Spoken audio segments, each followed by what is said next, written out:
পারস্পরিক শ্রদ্ধা ও সহযোগিতার ভিত্তিতে বাংলাদেশ ও যুক্তরাষ্ট্রের মধ্যকার সম্পর্ক জোরদারের আশা প্রকাশ করেছেন জাতীয় সংসদের বিরোধী দলীয় নেতা ডাক্তার শফিকুর রহমান। সকাল 11:30টায় জাতীয় সংসদ ভবনে বিরোধী দলীয় নেতার কার্যালয়ে বিরোধী দলীয় নেতা এবং বাংলাদেশ জামাত ইসলামের আমির ডাক্তার শফিকুর রহমানের সঙ্গে সাক্ষাৎ করেন বাংলাদেশে নিযুক্ত যুক্তরাষ্ট্রের রাষ্ট্রদূত ব্রেন্ট টি ক্রিস্টেনসেন।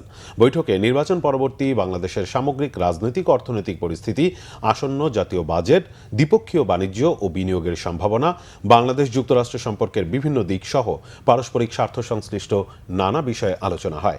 এছাড়াও বাংলাদেশের গণতান্ত্রিক প্রতিষ্ঠানসমূহের বিকাশ, সুশাসন, অর্থনৈতিক সহযোগিতা এবং আঞ্চলিক ও আন্তর্জাতিক বিভিন্ন সমসাময়িক বিষয় নিয়েও আলোচনা হয় বৈঠকে। পারস্পরিক শ্রদ্ধা, সহযোগিতা ও বোঝাপড়ার ভিত্তিতে বিদ্যমান সম্পর্ক আরও জোরদার করার প্রত্যাশা ব্যক্ত করা হয় বৈঠকে।